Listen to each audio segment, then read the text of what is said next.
आज हम लोग इस वीडियो में गैमीटोजेनेसिस जो कि ह्यूमन रिप्रोडक्शन में बहुत ही इम्पोर्टेंट चैप्टर है, उसके इम्पोर्टेंट टॉपिक है, उसके बारे में बच्चे पढ़ेंगे। गैमीटोजेनेसिस कौन सी प्रोसेस होती है? जब गैमीट्स बनते हैं। अब गैमीट्स का फॉर्मेशन कहाँ से होता है और कौन सी डिवीजन इसमें इन्वॉल्व होती है? ये आपने क्लास 11th में भी पढ़ा था कि मियोसिस होता है। मियोसिस क्या होता है? वो डिप्लॉयड जर्म सेल्स को वो हेप्लॉयड गैमीट्स में कन्वर्ट कर देता है। So gametogenesis is the process of formation of haploid gametes from diploid germ cells in the gonads and this is called as gametogenesis. अब गैमीट फॉर्मेशन जो है ये कहाँ पे होती है? ये प्राइमरी सेक्स ऑर्गन्स में होती है। और प्राइमरी सेक्स ऑर्गन्स क्या है? प्राइमरी सेक्स ऑर्गन्स होते हैं टेस्टिस एंड ओवरीज। एंड अब इसमें बेसिकली हमने ये बताना है कि कैसे स्पर्म्स और ओवा बनते हैं। स्पर्म फॉर्मेशन को हम बोलते हैं spermatogenesis. So the process of formation of sperms or haploid male gamete or sperms in seminiferous tubules of testes is called spermatogenesis. जैसे मैंने अपनी पहली वाली जो वीडियो आपको शेयर किया था उसमें आपको ये एक्सप्लेन किया था कि कैसे जो है हमारे पास स्क्रोटम के अंदर जो मेल रिप्रोडक्टिव पार्ट है उसमें हमने पढ़ा था कि स्क्रोटम के अंदर जो होता है टेस्टीज होती है। और टेस्टीज के अंदर क्या होता है? टेस्टीज के अंदर होते हैं टेस्टिक्यूलर लोब्स। टेस्टिक्यूलर लोब्स में सेमिनिफेरस टिब्यूल्स होती हैं और सेमिनिफेरस टिब्यूल्स जो होते हैं उनके अंदर स्पर्म फॉर्मेशन होती है।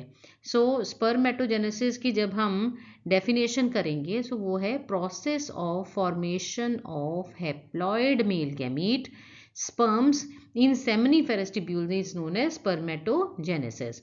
देन अब सेमिनिफेरस टिब्यूल की जब हमने स्ट्रक्चर की थी तो उसमें हमने देखा था कि जो inner wall of seminiferous tubule है उसमें दो तरह के सेल्स होते हैं। एक तो क्या होता है जर्म सेल्स जिनको हम कहते हैं स्पर्मेटोगोनिया सेल्स और दूसरे होते हैं सर्टोली सेल्स। अब सर्टोली सेल्स क्या देते हैं? ने नरिशमेंट प्रोवाइड करते हैं। इट्स जस्ट लाइक प्लेसेंटा, जैसे हम बोलते हैं ना जो एंडोस्पर्म जैसे वाला पार्ट है कि वो नरिशमेंट देता है। सिमिलरली जो सर्टोली सेल्स होते हैं वो डेवलपिंग जो स्पर्म्स हैं उनको नरिश करते हैं। और इसलिए स्पर्मेटोजेनेसिस जब हम पूरा डिटेल में पढ़ेंगे स्पर्मेटोजेनेसिस तो इसमें आप देखोगे कि दो तरह की प्रोसेस है, spermatogenesis and spermiogenesis. So next हम इस में डिटेल में आप यहाँ पे देखेंगे कि स्पर्मेटिडो मीन्स स्पर्मेटिड बनना जो होता है स्पर्मेटिडोजेनेसिस। सो इस फॉर्मेशन में क्या है? 3 सब स्टेजेस हैं। अब उसमें सबसे पहली जो सब स्टेज है वो है मल्टीप्लिकेशन फेज। अब मल्टीप्लिकेशन फेज है सबसे पहली स्टेज और दूसरी आ जाती है ग्रोथ। अब मल्टीप्लिकेशन में आप ये देखो यहाँ पे स्पर्मेटोगोनियम जो कि सेमिनिफेरस टिब्यूल्स के अंदर है। हमने क्या बताया था आपको कि पहले टेस्टीज होती हैं, टेस्टीज के अंदर टेस्टिक्यूलर लोब्यूल्स होते हैं। टेस्टिक्यूलर लोब्यूल्स के अंदर क्या होता है? स्पर्मेटोगोनिया और सॉरी सेमिनिफेरस टिब्यूल्स होते हैं। सेमिनिफेरस टिब्यूल्स के अंदर स्पर्मेटोगोनिया और सर्टोली सेल होते हैं। अब जो स्पर्मेटोगोनिया सेल्स होते हैं उनमें सबसे पहले क्या होता है? उनमें जैसे हर एक स्पर्मेटोगोनियम सेल के अंदर जो कि डिप्लॉयड था उसके अंदर माइटोसिस होगी, क्योंकि पहली फेज क्या है? Multiplicative phase. तो इसमें माइटोसिस होगी। माइटोसिस में क्या होगा? क्रोमोसोम नंबर आपको पता है इक्वेशनल डिवीजन है, क्रोमोसोम नंबर सेम रहेंगे। अगर 2 1 था पहले स्पर्मेटोगोनियम से, उससे 2 स्पर्मेटोगोनियम बनने से इन 2 से 4 बनोगे। तो अब क्या है? नंबर इंक्रीज होने को हम मल्टीप्लिकेटिव फेज करते हैं जिसमें डिप्लॉयड स्पर्मेटोगोनियम, अब डिप्लॉयड है तो ह्यूमन है, तो ह्यूमन के अंदर कितने क्रोमोसोम होंगे? तो ह्यूमन के अंदर क्रोमोसोम होंगे 46। सो यहाँ पे जितने भी स्पर्मेटोगोनिया सेल हैं इन सब में 2n मतलब डिप्लॉयड मतलब 46 क्रोमोसोम है। ये थी पहली phase multiplicative phase. Then second phase. अब सेकेंड फेज क्या होती है? Growth phase. अब ग्रोथ फेज में क्या होता है? सेल ग्रोथ में कि यही वाले देखो ये सेल आपको छोटे साइज के नजर आ रहे हैं, इनके अंदर साइटोप्लाज्म और भर जाता है और इसका सेल ग्रोथ हो जाता है, बड़ा साइज हो जाता है। इन्हीं स्पर्मेटोगोनिया का जब सेल ग्रोथ हो जाती है, जब इनका साइज इंक्रीज हो जाता है साइटोप्लाज्म की वजह से और ये मैच्योर हो जाते हैं तो इनको कहते हैं प्राइमरी स्पर्मेटोसाइट। हुआ कुछ नहीं, लेकिन इन्हीं के साइज के हिसाब से जब ये बढ़ गए, साइटोप्लाज्म ज़्यादा हो गया तो इनका साइज बढ़ गया, ये मैच्योर हो गए और इन स्पर्मेटोगोनिया को अब हम कह रहे हैं प्राइमरी स्पर्मेटोसाइट। अगर हम प्लॉइडी लेवल देखते हैं, क्रोमोसोम नंबर, अगेन ये यहाँ पे डिप्लॉयड है, 2n है, जिसमें 46 क्रोमोसोम होते हैं। अब नेक्स्ट आपके बाद आती थर्ड फेज। अब थर्ड फेज की जब हम बात करते हैं तो थर्ड फेज आ जाती है मैच्योरेशन फेज। अब मैच्योरेशन फेज में क्या, जो डिप्लॉयड बड़े साइज के प्राइमरी स्पर्मेटोसाइट बने थे ना, अब उनमें सबसे पहली अब जाके मियोसिस होनी। हम क्या कहते हैं कि मियोसिस गैमीट फॉर्मेशन के टाइम होती है, लेकिन मियोसिस में भी आगे दो स्टेजेस होती है, मियोसिस 1 और मियोसिस 2 होती है। सो फर्स्ट जब उसमें मियोटिक डिवीजन होनी है प्राइमरी स्पर्मेटोसाइट्स में, तो उससे दो इक्वल, बहुत ध्यान से सुनना आपने, क्योंकि जब फीमेल में देखोगे ना उसमें इक्वल नहीं बनते, जो मेल में जब आप देखते हो तो यहाँ पे दो इक्वल हैप्लॉइड सेल्स बनते हैं, जिनको हम क्या कहते हैं, जिनको अब हम बोल देंगे सेकेंडरी स्पर्मेटोसाइट। अब क्योंकि मियोसिस 1 जो होती है वो रिडक्शनल डिवीजन होती है, मतलब क्रोमोसोम नंबर हाफ हो जाएगा, तो ये जो सेकेंडरी स्पर्मेटोसाइट्स होंगे वो 2n से n हो जाएंगे, मतलब 46 से उनके अंदर कितने आ जाएंगे, 23 क्रोमोसोम। अब ये जो लेटर दिस अंडरगोज, इसके बाद फिर इसी के अंदर ये जो दो सेकेंडरी स्पर्मेटोसाइट्स है, इनमें फिर सेकेंड मियोटिक डिवीजन होके 4 इक्वल हैप्लॉइड स्पर्मेटिड्स बन जाएंगे। सो ये थी मैच्योरेशन फेज। तो अगर आप देखो स्पर्मियोजेनेसिस क्या हुआ कि जो इनएक्टिव थे, इनएक्टिव नॉन मोटाइल स्पर्मेटिड्स, ये जो 4 बने ये इनएक्टिव है, मूव नहीं कर रहे, नॉन मोटाइल मतलब मूवमेंट नहीं करना। अब इनमें ट्रांसफॉर्मेशन होगी और ये एक्टिव और मोटाइल मूवमेंट फॉर्म वाले स्पर्मेटोजोआ और स्पर्म्स में चेंज हो जाते हैं। सो स्पर्मियोजेनेसिस क्या थी, स्पर्मियोजेनेसिस में बस हमारे पास नॉन मोटाइल और इनएक्टिव स्पर्मेटिड्स थे, और इनमें ट्रांसफॉर्मेशन होके ये एक्टिव और मोटाइल स्पर्मेटोजोआ बनाते हैं। और आफ्टर स्पर्मियोजेनेसिस क्या हो गया, अब जो स्पर्म्स होते हैं इनके हेड जो होंगे they are embedded in Sertoli cells, क्योंकि सर्टोली सेल्स उनको खाना दे रहे हैं, उनको नरिश कर रहे हैं। फाइनली ये फिर रिलीज हो जाएंगे, फिर सेमिनिफेरस ट्यूब्यूल से बाहर आ जाएंगे।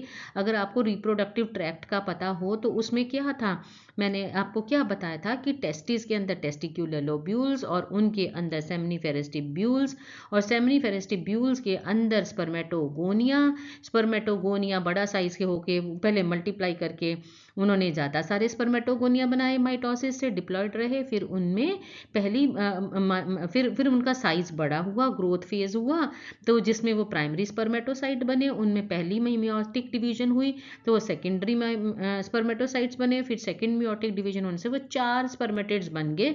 अब ये स्पर्मेटिड्स पहले नॉन मोटाइल थे, फिर ये क्योंकि तब तक ये सटोली में अंदर, सटोली सेल्स के अंदर धसे हुए थे, उनमें से खाना ले रहे थे, उनसे नरिशमेंट ले रहे थे, फिर वे स्पर्म्स में चेंज हो जाते हैं, ट्रांसफॉर्मेशन हो जाती है इनमें, और अब इन्होंने यहाँ से रिलीज होना है, तो यहाँ से ये कहाँ जाएंगे, रेटिटेस्टिस के अंदर जाते हैं। रेटिटेस्टिस इनको एपिडेडमिस में लेके जाता है, फिर वास्ट एफरेंस में।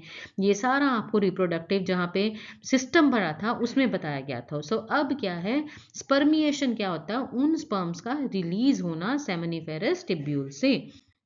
अब नेक्स्ट हम, अगर आपको इनके इधर डायग्राम में आप देखते हो, देखो डायग्राम में आप देखो कि ये जो जो मेल होता है ना, उसके प्यूबर्टी स्टेज पे स्पर्मेटोगोनिया बनते हैं। पहले तो माइटोसिस हो गया, उनसे ये स्पर्मेटोगोनिया और बने, फिर उनमें डिफ्रेंसिएशन हुआ, ग्रोथ हुआ, बड़े साइज हुए, प्राइमरी स्पर्मेटोसाइट बने।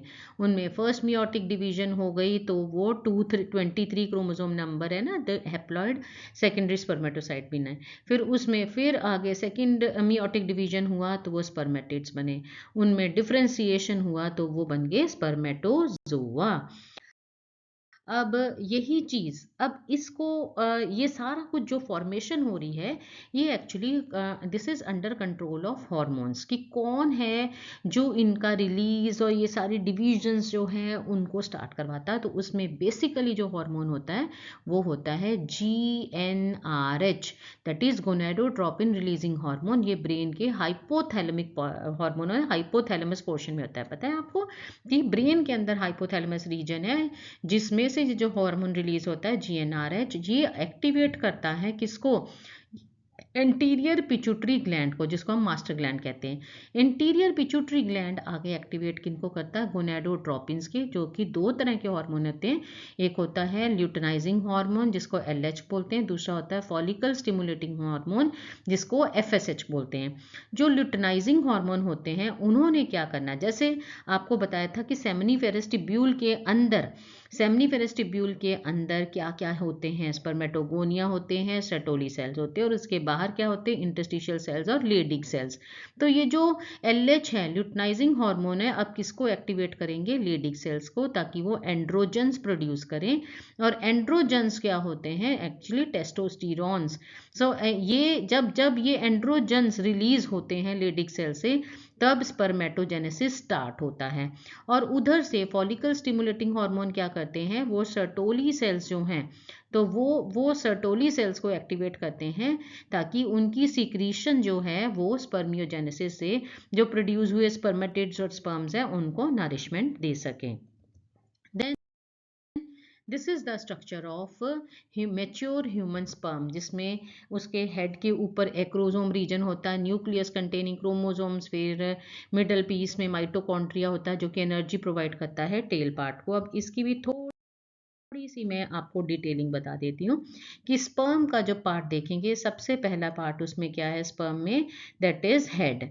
अब हेड में क्या है? हेड के अंदर न्यूक्लियस होगा जो कि हैप्लॉइड होगा, ऑब्वियस सी बात है क्योंकि स्पर्म्स हैप्लॉइड है अब। और उसकी जो एंटीरियर कैप होती है वो एक्रोसोम होते हैं, और उसके अंदर बहुत इंपॉर्टेंट हाइड्रोलिटिक एंजाइम्स होते हैं जिनको हम बोलते हैं hyaluronidase, and it is derived from, बने वो कहाँ से है? Golgi complex. जब डिवीजन होता है, ड्यूरिंग डिवीजन और फर्टिलाइजेशन ऑफ ओवम में ये काम आते हैं एक्रोसोम्स का जो रिलीज हुए हुए hyaluronidase enzyme. Then neck region जो होता है उसमें हेड एंड मिडल पीस है। मिडल पीस में बहुत सारे माइटोकॉन्ड्रिया जो एनर्जी प्रोवाइड करते हैं for the movement of tail, उसको मोटाइल बनाते हैं। और टेल क्या है? लॉन्ग सिलेंडर और वाइब्रेटरी होती है। अब आप देखिए कि जब एक इजैकुलेशन में अराउंड 200 to 300 मिलियन स्पर्म्स जो हैं वो रिलीज होते हैं, और उसके बाद क्या है कि एक इजैकुलेशन में जितने रिलीज हुए उससे 60% नॉर्मल शेप और साइज के होते हैं, लेकिन उनमें से 40% ही मोटाइल होते हैं जो कि मूव करते हैं और आगे जाके फर्टिलाइजेशन में हेल्प करते हैं। देन स्ट्रक्चर ऑफ स्पर्म कैसे बनता है? सो सबसे पहले देखिए कि स्पर्मेटिड जो था, स्पर्मेटिड जो रिलीज हुआ था, जो अभी नॉन मोटाइल है, उसके अंदर एक ये न्यूक्लियस है, और फिर इसके न्यूक्लियस के ऊपर थोड़ा सा एक्रोजोमल वेसिकल होती है, और यहाँ पे गोल्जी एपरेटस है जिसमें से सिक्रीशंस हाइलोरिनिडेज आनी है। फिर उसके बाद इसमें आगे और डेवलपमेंट होकर सेंट्रियोल्स बनते हैं, और सेंट्रियोल्स जो हैं वो फिर फर्दर इसमें मिडल पीस बनना शुरू होता है जिसमें माइक्रोटिब्यूल्स आपको नज़र आ रहे हैं, नीचे फ्लैजेलम है। फिर उसके बाद क्या होगा कि इसमें और जो इसका हेड है वो थोड़ा इलोंगेटेड होता जाएगा और एक्रोजोमल रीजन आ जाएगा, इलोंगेटेड, इसके अंदर न्यूक्लियस होगा, उसके नीचे क्या होगा? एक्सेस ऑफ साइटोप्लाज्म है, और फिर वो धीरे धीरे वो मिडल पीस भी बीच में बन जाता है, जो मिडल पीस में जहाँ पे माइटोकॉन्ड्रियल रीजन और टेल पोर्शन आ जाता है। So that was regarding spermatogenesis. So next जो अब हम पढ़ रहे हैं वो है oogenesis। जस्ट लाइक स्पर्मेटोजेनेसिस जिसमें हैप्लॉइड स्पर्म बने थे, तो oogenesis में क्या बनते हैं? Haploid ovum. हैप्लॉइड ओवम बनता है किससे? डिप्लॉइड oogonia सेल से in the ovary, and this process is known as oogenesis। और अब यहाँ से डिफरेंस आया मेल और फीमेल में। जो मेल होते हैं उनमें स्पर्मेटोजेनेसिस प्यूबर्टी स्टेज पे होता है, मतलब स्पर्मेटोगोनिया फॉर्मेशन और ये सब, लेकिन जो फीमेल होती है उसकी oogonia फॉर्मेशन जो होता है एम्ब्रियोनिक डेवलपमेंट, जब अभी एम्ब्रियो फॉर्म में फीमेल होती है तभी उसमें oogonia होते हैं। अब oogonia कैसा होता है? oogonia को हम गेमीट मदर सेल भी कहते हैं, वो डिप्लॉयड होता है, 2n होता है, और बर्थ टाइम पे बहुत सारे millions of these foetal ovary के अंदर होते हैं। फिर प्राइमरी oocyte बनता है, और प्राइमरी oocyte कब बनता है? जब उसमें मियोटिक डिवीजन होती है फर्स्ट वाली, लेकिन स्पर्मेटोजेनेसिस में पूरी हो जाती है और वो इक्वल दिस सेकेंडरी स्पर्मेटोसाइट बनाते हैं। लेकिन ऐसा फीमेल में नहीं होता है। फीमेल में प्रोफेज वन में, मियोसिस वन की प्रोफेज वन में ही डिवीजन अरेस्ट हो जाती है और टेम्परेरी अरेस्टेड रहती है, और उसके बाद जो प्राइमरी oocyte होते हैं उसके अराउंड ग्रेनुलोजा सेल्स की लेयर आ जाती है, और उसको, और बहुत सारे फॉलिकल्स भी बनते हैं, उसको हम बोलते हैं प्राइमरी फॉलिकल। और अब ये प्यूबर्टी स्टेज पे आके जो मिलियंस थे एम्ब्रियोनिक डेवलपमेंट के टाइम पे ये oogonia, वो अब 60,000 to 80,000 रह जाते हैं प्यूबर्टी स्टेज तक पहुंचते पहुंचते। फिर प्राइमरी जो फॉलिकल्स होते हैं उसके अराउंड और ग्रेनुलोजा लेयर्स आ जाती हैं जिनको हम थीका बोलते हैं, और इस स्ट्रक्चर को बोला जाता है secondary follicle. Then next comes tertiary follicle. So secondary follicle जो होती है उसके अंदर कैविटी डेवलप होती है जिसमें फ्लूइड फिल हो जाता है, जिसको एंट्रम कहा जाता है। फिर और theca layer externa, theca interna बनता है, और वो फिर टर्शरी फॉलिकल बन जाती है। अब प्राइमरी oocyte जो है उसका साइज जब इंक्रीज होता है और फर्स्ट मियोटिक डिवीजन उसके अंदर जब कंप्लीट होती है, तो दो अनइक्वल साइज के सेल बनते हैं। एक होता है लार्जर हेप्लॉइड सेकेंडरी oocyte और एक फर्स्ट पोलर बॉडी जो स्मॉल साइज की होती है। सेकेंडरी oocyte अगर आप देखें तो वो रिच इन साइटोप्लाज्म होता है। इस स्टेज पे टर्शियन फॉलिकल जो है उसके अराउंड और फॉलिकुलर लेयर आ जाती है, तो उसको ग्राफियन फॉलिकल कहते हैं। और सेकेंडरी oocyte के अराउंड एक लेयर आ जाती है जिसको जोना पेलोसिडा बोलते हैं। Then Graafian follicle finally rupture होती है और वो ओवम को रिलीज करती है। अब ये सारी डेवलपमेंटल स्टेजेस हैं कि कैसे जो है ये प्राइमरी oocyte जो है से लेके ये ग्राफियन फॉलिकल और रप्चरिंग होती है। ये पूरा डायग्राम जो है ये एक्सप्लेन कर रहा है। यहाँ पर आप देखो, ये वाली स्लाइड जो है, ऐसी स्लाइड आपको प्रैक्टिकल में भी दिखाई जाती है, जिसमें आप देखोगे ए यहाँ पे क्या है, ए इज एंटरम, ओ जो है ओ इज oocyte, और यहाँ पे जो नीचे O is oocyte, then here A is antrum, antrum cavity, और यहाँ पे बहुत सारी लेयर्स है, तो जिससे पता चलता है ये जो ग्रेन्युलोजा लेयर है ये सारी पिंक पिंक जितनी भी हैं, और उसके बाहर जितना भी है वो टर्शरी फॉलिकल का थीका लेयर्स हैं। ये सारी बाहर बाहर थीका लेयर्स हैं। देन oogenesis में जैसे अभी आपको बताया कि oogoनियम होते हैं, सबसे पहले वो 2n होते हैं। जो oogonia होता है वो सारे 2n होते हैं। उनमें माइटोसिस होता है, मल्टीप्लिकेटिव फेज होगी, उनका साइज भी बड़ा होगा जैसे वो प्राइमरी स्पर्मेटोसाइट थे, और यहाँ पे ये सेकेंडरी प्राइमरी oocyte बनते हैं। सब साइज बड़ा होता है, साइटोप्लाज्म होता है, मेच्योर होता है। फिर उसमें भी मियोसिस वन, प्रोफेज वन, और then follicles, primary follicle, secondary follicle के बाद फर्स्ट मियोसिस डिवीजन कंप्लीट होती है और सेकेंडरी oocyte और फर्स्ट पोलर बॉडी बनती है। फिर फर्दर जब वो ग्राफियन फॉलिकल आ जाता है और तब उसमें सेकेंड मियोसिस कंप्लीट होके ओवम और सेकेंड पोलर बॉडी बनती है। सो मल्टीप्लिकेटिव फेज मैंने आपको एक्सप्लेन किया कि कैसे नंबर इंक्रीज होगा oogonia का। वो डिप्लॉयड होंगे, 2n होंगे, 46 क्रोमोसोम नंबर होंगे उनके अंदर। एंड ग्रोथ फेज में बताया, जो कि जाके आपकी 12-13 साल का बच्चा जब होता है, प्यूबर्टी स्टेज पे आता है, उस टाइम में क्या होगा कि ग्रोथ होगी। वो गोनिया जो है उनका साइज बड़ा होगा साइटोप्लाज्म की वजह से, तो वो प्राइमरी oocyte में आ जाते हैं। फिर उनके अराउंड फॉलिकुलर ग्रेन्युलोजा लेयर आती है, प्राइमरी फॉलिकल, फिर सेकेंडरी फॉलिकल, फिर टर्शरी फॉलिकल, ग्राफियन फॉलिकल। तो ये सारी फॉलिकुलर लेयर्स जो जो ऐड होके साइज बढ़ाती है, तो इसको हम इसलिए ग्रोथ फेज भी बोलते हैं। देन मैच्योरेशन फेज में क्या होता है कि जो फुल्ली ग्रोन ये 2n था oocyte ना, तो प्राइमरी oocyte, इसमें जब फर्स्ट मियोटिक डिवीजन पहले प्रोफेज वन में अरेस्ट होके फिर कंप्लीट होती है, तो वो सेकेंडरी oocyte और फर्स्ट पोलर बॉडी बनाता है, और फिर फाइनली वो ओवम और सेकेंड पोलर बॉडी बनाता है। फर्स्ट और सेकेंड पोलर बॉडी का फंक्शन स्पेसिफाई नहीं करते, वो डीजेनरेट हो जाते हैं।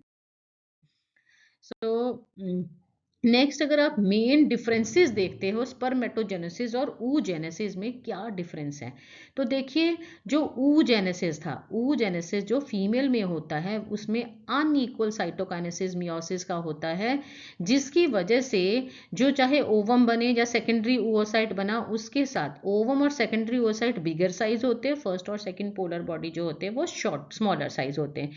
बट ऐसा स्पर्मेटोजेनेसिस में नहीं होता, उसमें सेकेंडरी स्पर्मेटोसाइट और स्पर्मेटोजोआ सारे जो हैं वो इक्वल होते हैं साइज के। देन स्पर्मेटोजेनेसिस एक कॉन्टिन्यूस प्रोसेस होती है throughout the reproductive life of the mail.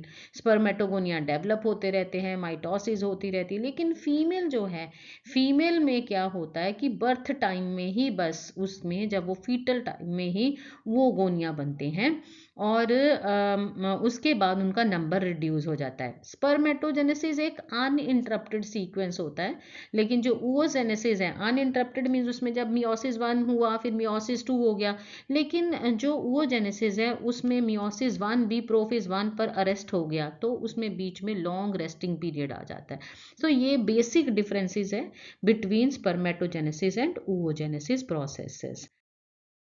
Then next is menstrual cycle, और ये मैं अपने अगले लेक्चर में कवर करूँगी रिगार्डिंग मेंस्ट्रुअल साइकिल। उसके बाद फिर कैसे फर्टिलाइजेशन होगा, क्लीवेज होगा, इम्प्लांटेशन होगी, और finally birth of the child. So अगर आपको इस लेक्चर में कोई भी प्रॉब्लम हो तो आप उसको कमेंट बॉक्स में लिखिए, और ज़्यादा से ज़्यादा मेरी इन वीडियोस को आप सब्सक्राइब करिए, व्यूअरशिप बढ़ाइए, ताकि मोटिवेशन से मैं और ज़्यादा अच्छी अच्छी वीडियोस आपके डाउट्स को क्लैरिफिकेशन के लिए डेवलप कर सकूं। Thank you so much.